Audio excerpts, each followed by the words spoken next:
the great thing at the moment is there is so much choice. In terms of looking at taking on a Chinese brand, there are probably, I would estimate, maybe 7 or 8 that are available now to choose from, each of which offer something very different. So, if I was a dealer, I think that there's a lot of options out there to choose from. It's a good time to be a dealer, really.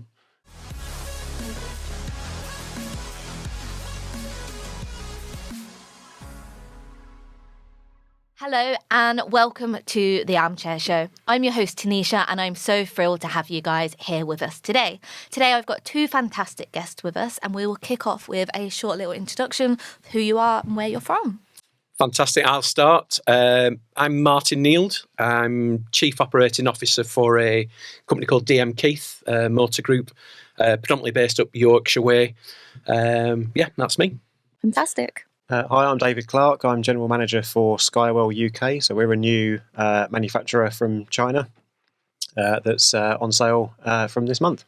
Amazing. Super exciting month for you guys. Absolutely. Yeah.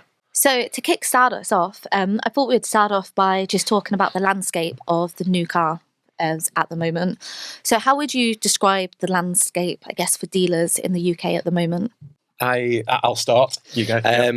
I think for us, it's challenging without a doubt. I think there's been an over-reliance on Motability as a channel, but I think now customers are coming out. Retail customers are now coming out and are quite happy to buy a car that represents good value. Without a doubt, it's back to the same market conditions pre-COVID. So without a doubt, we are absolutely seeing, this absolute push channels. So where dealers have to compete, and we're competing against other manufacturers because stock is available now. So, but overall, we're selling cars. We're achieving the manufacturer targets. It's actually going okay. It's okay. At the moment, you're about to launch a brand new brand in the UK. You're working with some of the newer Chinese brands at the moment. What do you think the key is in terms of launching a new brand in the UK for consumers? I think for the experience we've had, in particular with BYD, that was a brand new, new to market brand. We took on, we were the 4th dealer in the UK to have BYD, and at the time, nobody knew who BYD were whatsoever. And the challenge we had was trying to get that traditional buyer away from the mainstream, the manufacturers that they're used to seeing all the time, into a different proposition. So quite early adopters. And I think the challenge is to get people away from that mainstream manufacturers, to get them to take that risk. The deals had to be right. The levels of service had to be absolutely off the dial, had to be better than everybody else. And for us with BYD, we've been through a real journey where BYD invested heavily. They sponsored the Euros in 2024, which was great. And that was sort of a bit of a turning point, quite a catalyst really for us, where people started to see the name. And again, it was great where England did with the Euros, because again, people were still watching the Euros. It followed from there, it's that localised marketing, the nationwide marketing to get the branding awareness has been absolutely key. And I think BYD have done a great job of that. And when you look at where they'll be this month in registrations, we're now getting to, it'll probably be above 2% market share. So people are now seeing cars on the road, which again really, really helps us, because suddenly from being a real early adopter, now it's suddenly becoming part and parcel of what people see on that on the journey to work, for argument's sake. So I think money cures a lot of things. That investment into the branding in particular, and I think really goes hand in hand with having the right consumer offer. From a dealer point of view, we've got to absolutely stand out from the competition. Without a doubt, we've got to be better than everybody else, so that people are happy to take that risk to go into what can potentially be seen as a risk. So yeah, that would be for me. I would agree with that. And it's from a manufacturer's element, we're looking at dealer recruitment in specific areas where we know there is a large EV for us penetration. We have local dealers who are well known within their local communities, but we have a challenge of branding and bringing the Skywell brand to market, and challenging not only existing manufacturers, but also the other new Chinese entrants as well, because there are so many new Chinese manufacturers coming over now with new product that is different from, BYD offer something different than, say, a Moda and JQ, who will offer something different from ourselves at Skywell. So it's managing to find those elements and how you can market yourself nationally to get the awareness, but also from dealers to find out, for a customer, where is their local dealer? How can they find the car? Where can they see it?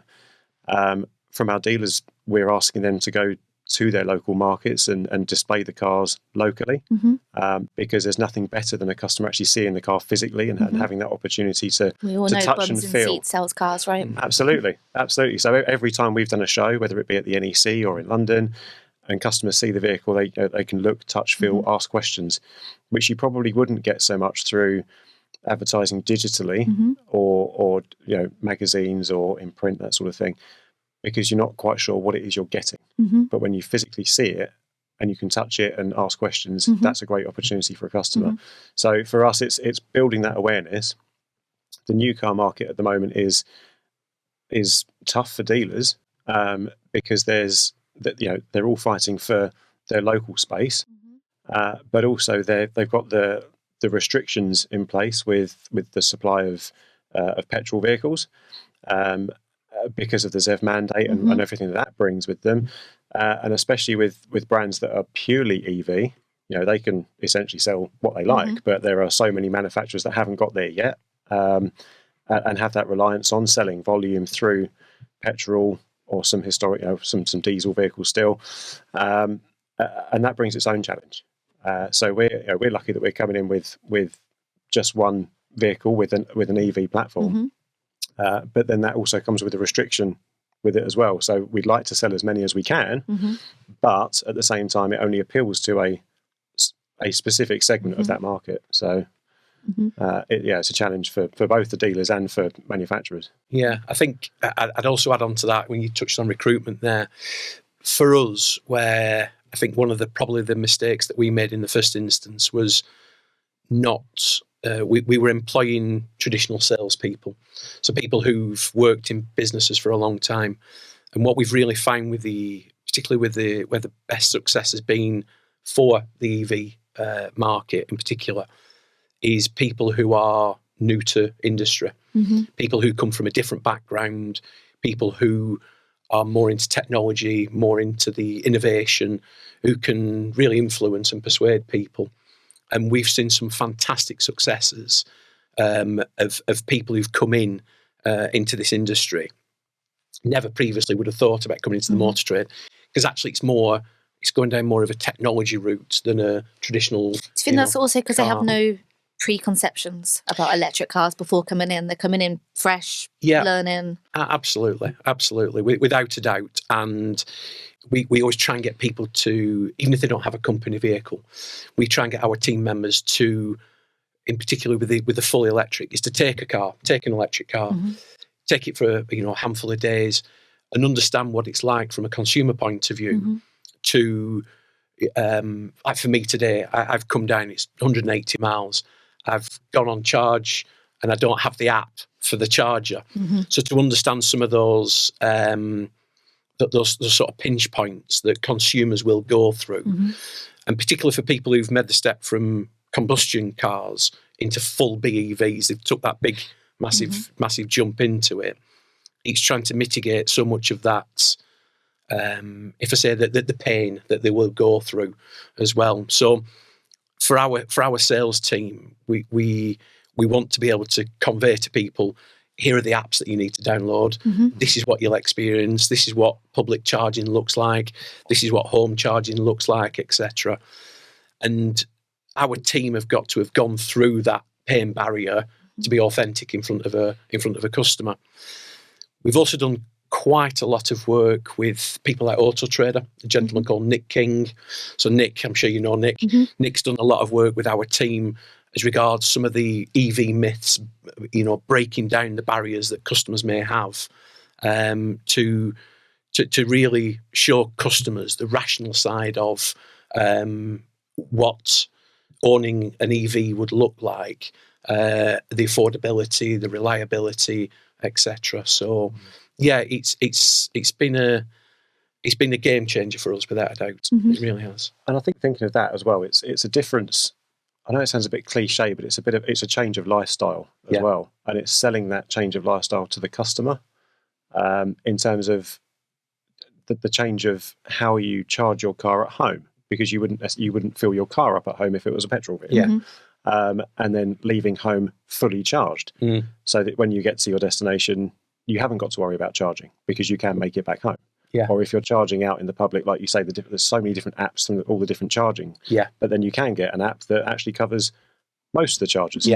And it's understanding that sales process of your home charger, your electric tariff, everything that goes, which as a petrol diesel customer, you don't have to worry about because it's ingrained into everybody.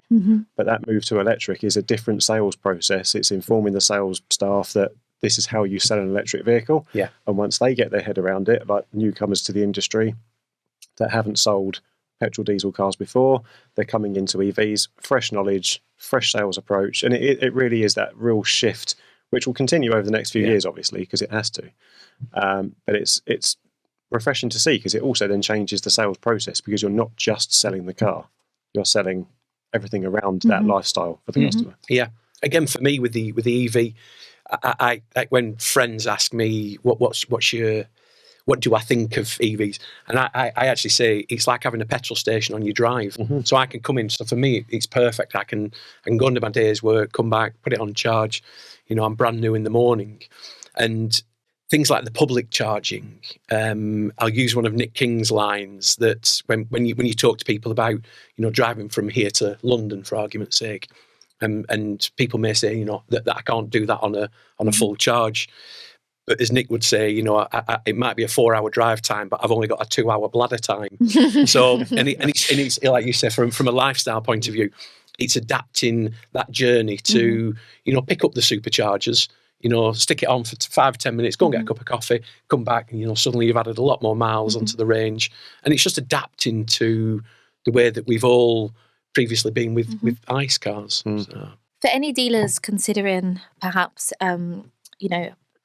Chinese brands at the moment, what would you say to them? There's probably some dealers out there now that are contemplating, they're considering it, but they're a little bit nervous, tentatively, or they don't quite know what Chinese brands to choose, how to launch it in the UK. What advice would you give a dealer group? I would say there's a lot of choice out there, and it's making sure the choice you make is right for your either your dealer, if you're an independent, or for a larger dealer group, what your expectation is. Because, for example, we come to market with one vehicle, and for a lot of dealers, it's that kind of step into the toe in the water to try it and see how that goes. In theory, we operate no differently to a European or an American or any other brand of vehicle. We're there as a manufacturer of vehicles to sell the vehicle, all the after sales that comes with that too, because parts and bodywork and accessories and everything else is part of that process. So for us, I would say it's what's right for your business. If you're a multi-brand, multi-site operation, you have the opportunity to maybe trial a few. It may be that you have a site that is too big for one brand, but might suit another. The great thing at the moment is there is so much choice.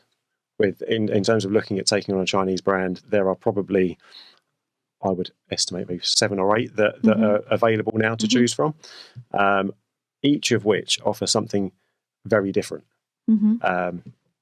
So if I was a dealer, I think that there's a lot of options out there to choose from. It's a good time to be a dealer, really, in that respect. And because there's so much change going on with other franchises, with other OEMs at the moment, rationalising their models and changing what their outlook in the next few years looks like with coverage in the UK. Some dealers might be looking around scared, thinking, well, what's my next option? What could I go to next? Well, actually, there's quite a lot of other options to choose from. I can't remember a single time in the industry where we've had so many new brands launched. Absolutely. No, absolutely. Yeah. And I think the landscape is without a doubt changing. And my biggest bit of advice to any new dealer would be, the big turning point for me was I was kindly invited to go to the Shanghai Motor Show.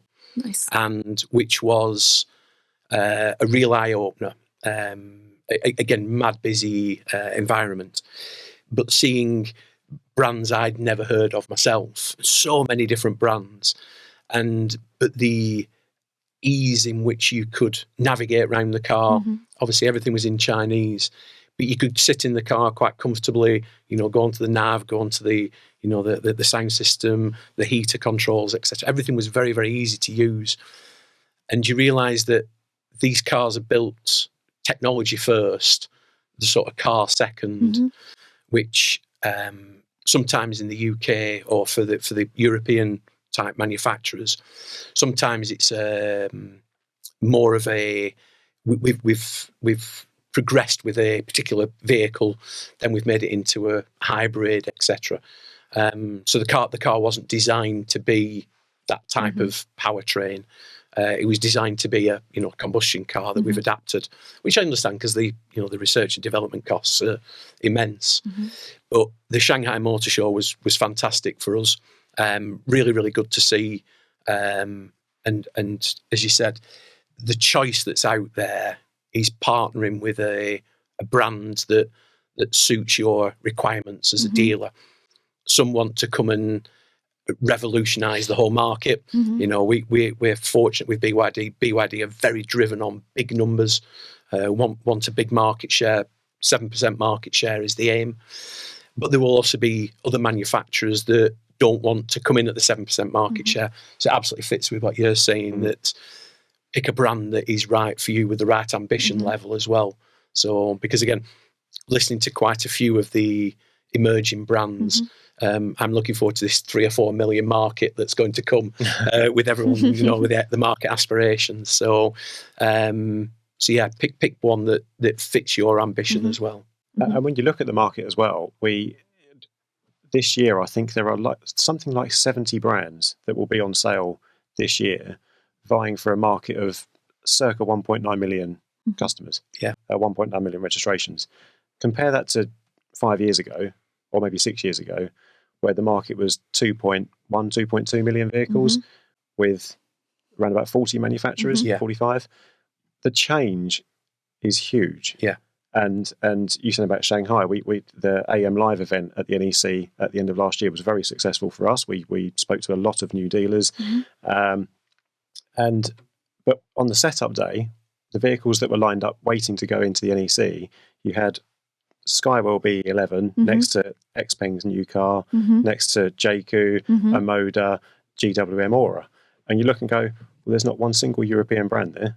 All the brands that are exhibiting are all Chinese brands, and they all bring something different. And you look at the build quality, fantastic. You look at the technology, like you say, that's available on the infotainment system, and to sit in and actually look at, yes, they're Chinese products, but look at the success of where MG have come over the last decade as a Chinese brand. Look at BYD over the last few years and how that's grown. There is so much growth there, which obviously comes at the expense of some of the existing European brands. But coming back to your question in terms of choice for dealers, great choice. It's just picking the right one that suits, and there will be one out there that suits. But as a new brand into the market, how do you build that trust and credibility with the consumer? Because there'll be customers out there now looking for a new electric car that might not have heard of Skywell previously, but they'll be more aware of some of the other brands in the UK. Sure. So how do you as an OEM, but also your dealer network, build that trust and credibility to say, actually, this is a really great brand for what you're looking for.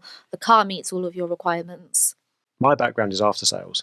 So we started first of all with building the product specification and doing a lot of work with Skywell, making sure that the spec of the car is right and the value proposition there is there as well. But also making sure that we've got the right roadside assistance partner should anything happen. Make sure that we've got the right warehouse on board that we can dispatch parts out same day, next day for dealers. Making sure that we have got the right systems in place. Make sure that we've got the repair processes. We've done a lot of work with Thatcham to make sure that we've got not only repair processes, but we know how to spot weld. We know how much what the paint thickness should be. All of those little micro details that are there, because when a car has an accident, which a lot of them do, are there parts available? Does a body shop know how to repair it? How long is the vehicle going to be off the road for? All of that information might be bypassed because it's very important to get a car on sale with a 0% or a low rate PCP or contract hire, whatever it might be. But actually, if something goes wrong, that's the customer's real experience of ownership is then how can we get it repaired? Where can I get it serviced? And all of that. So we've done a lot of work with the after sales suppliers and providers, and to say to the dealers, look, we've got a technical manager that's on board that is very experienced, and we've got a team of people in China that can support pretty much 24 hours a day. And that's the thing I've really witnessed with the Chinese manufacturers that I've worked for, is that support is that you can send a message at 3 o'clock in the afternoon, which is like 11 o'clock at night, and you still get a response back, and you think, are they not asleep? It's incredible. And with Skywell, they are so in tune with our needs over here in terms of providing technical support and information. It is incredible. And that's really to push that to the dealers and say, look, we're here for you. We can provide that support. As a new manufacturer, it doesn't have to be painful. And I suppose starting from new, to start from new, you have that opportunity to put those processes in from day one. It's not something you have to backtrack and change. I absolutely agree. For me, I think once the customer's willing to take that, risk, they're willing, they've been convinced into, the affordability, etc. I'm happy to go with that car. It is all down to the after sales. I think from a manufacturer point of view, that availability of parts, of everything that you said there, and I think it's how we as a dealer, because ultimately the contract is with us. They've bought the car from us, not actually from the manufacturer. It's how we handle that as well. So again, our levels of service have to be absolutely off the dial to ensure that customer, and things will go wrong. The cars at the end of the day, so things will happen, but it's how we handle it that is absolutely paramount. And we can't just rely on, well, you bought the car, go to the guy in the service department. We can't have that ownership of the problem and absolutely making sure that whatever does go wrong, we absolutely take control of it. For us as DM Keith, we're a privately owned business. We've been in business over 60 years. We only survive on reputation. So for us to take on any of our manufacturers, and we're so proud to represent the manufacturers that we do, the relationship has to be both ways as well. So if we're going to put our name to anything, it has to be right from a customer, and we have to be the best brand partner as well. So without a doubt, after sales, it's the old adage of sales sell the first car and after sales sell the second car. So yeah, that's a big thing for us. And have you noticed a hesitation in customers switching from some of those more known brands to some of the newer brands? I would say if we were to break it down to sort of conversion rates in our BYD division, and we've got 5 BYD sites at the moment. If you look, the actual conversion rate is actually lower than the traditional manufacturers. Okay. Demo rate is always very, very good. And we're actually quite happy with that, because for some people, it's looking at, they've obviously seen the brand, wondering what it is, coming into us because they think that actually this is a possibility. What we find is that people come in today who might not be in the market for a year, 2 years, 3 years. So it's a little bit, sort of kissing the frogs today, for something a little bit future down the line. And so we see that conversion rate is actually slightly lower. And some people might say, well, your salespeople need training more. For me, I think we do a fantastic job with the people that we have coming through the door. And we're never going to persuade everybody today. It's how we make people feel, how we demonstrate how great we are as DM Keith, and also as representing BYD, etc. And this is the same for all the manufacturers. But it's that lasting impression, and give the people the opportunity to come back in 6 months, a year, 2 years, whenever that time may be, and we'll keep in touch, and we'll offer things as we progress through the relationship to really make sure that customer has the best opinion of both us and the manufacturer, because the cars are all cars now are brilliant, aren't they? They're all fantastic, whether it's traditional ICE engines, hybrid, BEVs, they're all fantastic these days. So I think level of service really comes down to so much in that deciding factor for people. I think you're right. It's the investment in time. The investment in time with the customer to make sure that the journey's right with them. Because, like you say, they may not be in the market now, but they're testing the waters to see what that car is, what that brand is, what are they about, and that sort of thing, which they may not be doing with other more established brands, because you walk in a Volkswagen Golf, everyone knows what a Volkswagen Golf is. A Ford Fiesta, Peugeot 208, they're known quantities. So the investigative level is maybe not so much there. Whereas to walk in, and it comes back to what we were saying right at the start about the touch and feel, and to look at what a BYD or a Skywell is, and then in 6 months' time come back and go, actually, yep, now I'm in the place to be able to do that deal, and that's the car. Because when you look at them, they are fantastic quality. I remember seeing the Skywell at AM Live conference, and it's a beautiful car, fantastic quality. And once you see that in person and you can touch it, you can feel it, you can see the quality of the product, that eases a lot of the concerns, doesn't it, that you might have as a customer. Yeah, and you might look at something on paper and go, oh, that's the car that I really want. But then you might then look at, like I was saying about the after sales ability, and say, well, actually, there's not a dealer near me, or I've got to travel too far, or I've dealt with that dealer before and maybe I didn't get a great experience. So it's making sure that we tick the box from a marketing point of view, that we bring the right car and the right product to market, that we sign the right dealers, and the dealer provides that great touch point and great experience from that level as well. So it's got to be a right partnership. Yeah, absolutely. And for you, if you don't pick the right partners, the reputation of your business could soon be dragged down. That's it. So it's so important. What is the right partner for Skywell? Up until this point, we've predominantly gone with smaller, independently owned businesses. Only from my experience in terms of a newer brand coming to market. And it's not to discredit the larger PLCs of the world, because everyone does a great job, and I've worked for a large dealer group before.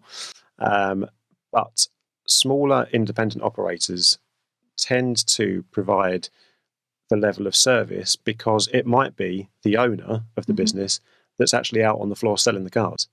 Or it might be, I don't know, the owner's son that's heading up the service department, or the daughter that's sales manager, whatever it might be. It's a very sort of family, in that respect, environment. Traditionally, that might have been in the village or the town or the city for a number of years, or maybe even a few generations. So it's well known, it's a known quantity, they're well respected locally, and it might be their first venture into a new franchise, or it might be that they've got other smaller franchises where they're looking for something that possibly hasn't got EV at the moment, or they're not into EVs. So for us, it gives us an opportunity to link with those operators that are looking for something a little bit different. And we're coming to market with the BE11, which is a large SUV. So we've only got one product, so it's not like we're asking for a huge amount of space in a showroom. We're only asking for one space at the moment. We have future product coming down the line, and we diversify into commercial vehicles in sort of the next 12 months. So it's a very different prospect from a passenger car operation, and some of our dealers may not see that commercial vehicles fit their business model. So we're not stipulating you have to be both, but the sort of the smaller independent family-owned businesses is what we've up until this point historically kind of gone for. And if there is just one piece of advice that you could give to a dealer introducing a brand new brand at the moment, what would it be? Learning from the taking on BYD it's the investment in marketing.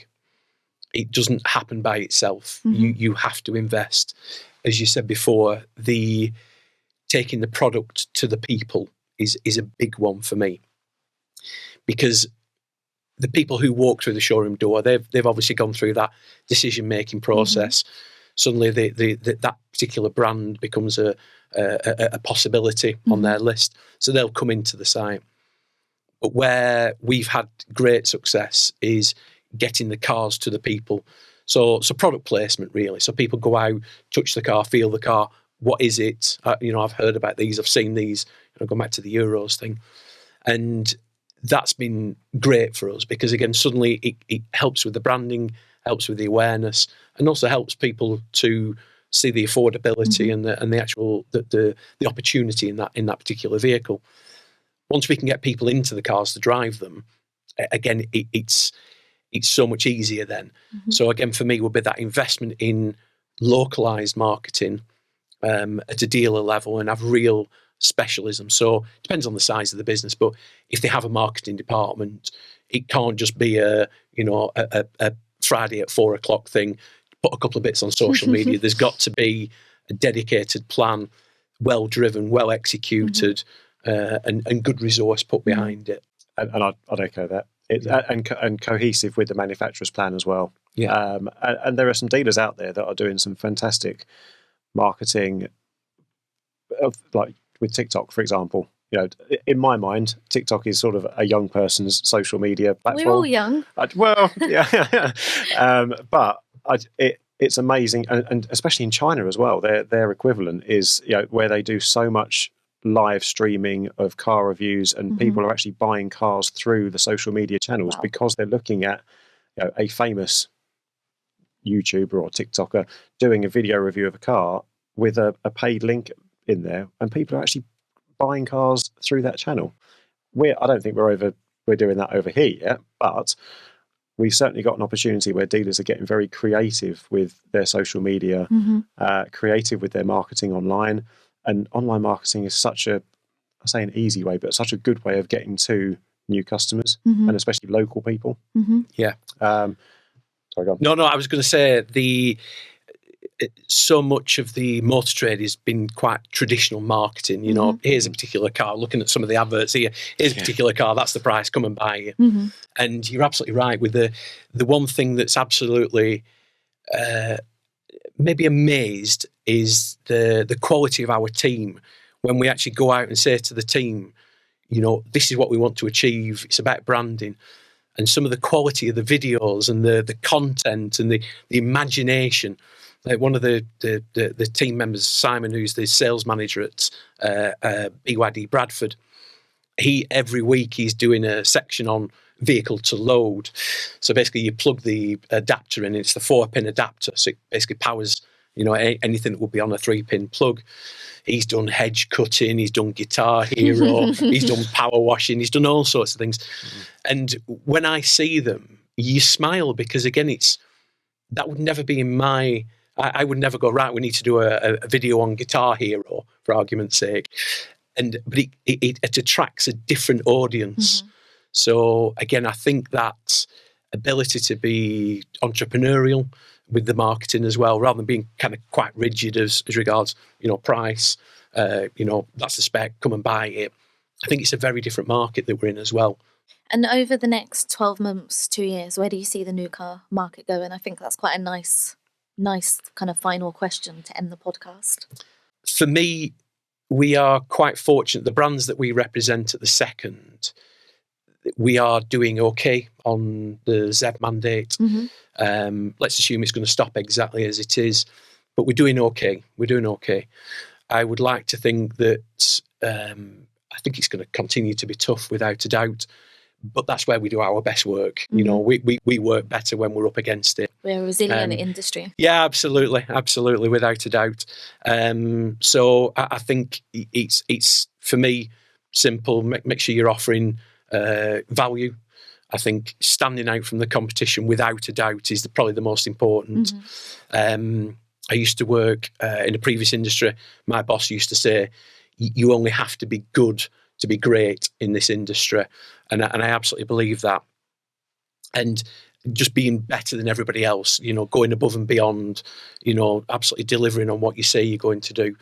And again, that for me, we can only control what's in our control. And I firmly believe that if we've got a customer that makes an inquiry, they've got all the same challenges, you know, all the headwinds, everything else that we've got around economics and global issues and things like that. But if a customer actually says, you know, I'm going to make an inquiry on whatever particular model that might be, it's all ours to lose. So we give it 100% every single time. So levels of service for me. I think it's an interesting one. From a manufacturer's perspective, the next 5 years could be quite turbulent. I think not necessarily for us because we're bringing in all battery electric vehicles. But I think, you know, you fast forward 5 years and what is it, 1 in 2, I think cars have to be electric. Yeah. That could be quite a challenge because of the charging infrastructure, not necessarily publicly, because I think that's seeing a lot of investment and a huge amount of change. But I think at home charging could be quite challenging for a lot of people. And then how do you then convince those people to move into electric? The government, I don't think, are necessarily helping that with stripping back plug-in grants and things like that. And then you look at VED, which comes from the 1st of April, is now applicable to electric vehicles, and the 40k premium car tax that's coming in. So then you're looking at that thinking, well, where is the incentive from the government who are pushing this agenda to make everyone go electric? Where is their incentive to allow people to do that? Which some of the Nordic countries have that better in place at the moment. You know, from my perspective, very exciting next 5 years because you know, we're hopefully growing that brand and growing it more in the UK and with commercial vehicles coming in the mix as well. So there's a lot of challenges, but it's exciting. You said about processes and that customer journey, 100% has to be nailed to a T for both dealers and from the manufacturer as well, to support the dealers who are really the front end facing part of the business. But it's that switch to electric is great for us because we have electric product. But how do you get those customers convinced? And there's so much negative press around electric vehicles, which I think a lot of it is hearsay. When you look at really what's being said, is it really justifiable with a lot of the content that's being pushed out there, and some of the scaremongering that's in place, because that's really not necessary. I've driven electric cars now for quite some time, and once you get over that sort of range anxiety and those preconceptions of electric cars, it's actually easy driving. It's a joy to drive an electric car. You know, instant torque, instant kind of power, acceleration, and the comfort, the quietness, everything that comes with electric is generally very positive. So I think over the next few years that push to get to electric is challenging, but once people make the switch, I think that they'll stick with it. I think you're right on the myths, the urban legends of, you know, they catch fire, this happens, that happens, you know. And we again, following from Nick King from Auto Trader, Nick's done it's basically 10 effectively PowerPoint slides of removing the myths where people say, you know, you can't do this, you can't do that. So all our sales teams now right across all the franchises have got the myths on their table. So where we've got customers that are looking for EV, you know, if we have to go off and get the car off the forecourt to test drive, you know, just have a quick look at that, and it dispels a lot of the rumours that have absolutely no substance whatsoever. But I also think the government need to do a better job on educating consumers. I agree with the the incentives that need to be in place as well. But actual just overall education of how the electric market works. And, we talk about ZEV mandate because it's the industry that we're in. If you went to the average person on the street and said, tell me about ZEV mandate, they wouldn't have a clue. No. And you think, this is coming down the train tracks, this is going to be a big thing. And, ultimately when customers come in to buy a new vehicle, they need to be informed. And it's not just down to the dealers to try and persuade them into a different vehicle. There's got to be incentives, got to be education as well. So, yeah. And those incentives at the moment are largely coming from the manufacturers. Yeah. It's the manufacturers that are really footing the bill. There was a piece that I read at the start of the year that looked at one of the manufacturers that had spent over 2 billion on vehicle discounting. And that's a huge amount of money to, long term, is it really for manufacturers to have to support that level of discounting to get customers into electric vehicles? And I would say the answer to that is no, because that's not sustainable. But at the same time, if the government step in, how could they make that sustainable from a government point of view? So I understand there are those challenges to overcome. How we do that, I don't know. But thankfully, I'm not in government. But yeah, it's making that switch and making it affordable and also likable to a customer, and how you positively promote it. And like you say, the urban myths of cars catching fire, it's really not. It's kind of unnecessary promotion. It's not a new one either, is it? I feel like we had those rumours before electric cars as well, and that's something that for some reason I feel like we go in and out of over 10 years of cars on fire. But one electric car catches fire and it hits the news. 10 petrol cars or that are sat at the side of a motorway that have combusted somehow that no one hears about. It causes miles of tailbacks. It might be on the news that there's a car that's caught fire, but it's not national news. And you just think, well, who is it that's really pushing that? What is it that's making that such a scary prospect? Because, if you said to somebody, you can power a car with a battery, it might catch fire, then obviously you'd say no. But if you say that liquid you're putting into your car there, don't smoke near it because it might catch fire. Yeah, absolutely. It's really no different. It's still a combustible material. Yeah. Well, it's been a question on the driving theory test, hasn't it, for the last 15 years of what do you do if you're driving through a tunnel and your car catches on fire? So these are clearly been way before electric cars have been on that. I remember that vividly from my theory test. And the answer is, well, you're supposed to keep driving until you get out of the tunnel. And I remember thinking, absolutely not. I mean, that's the way to pass the test, but I'll be getting out of my car if it sets on fire. Thank you very much. Are you going in any tunnels on the way home? No, I won't be. I'll not follow you. Excellent. Perfect. I think that's a funny way to end the podcast. Thank you very much. Well, thank you.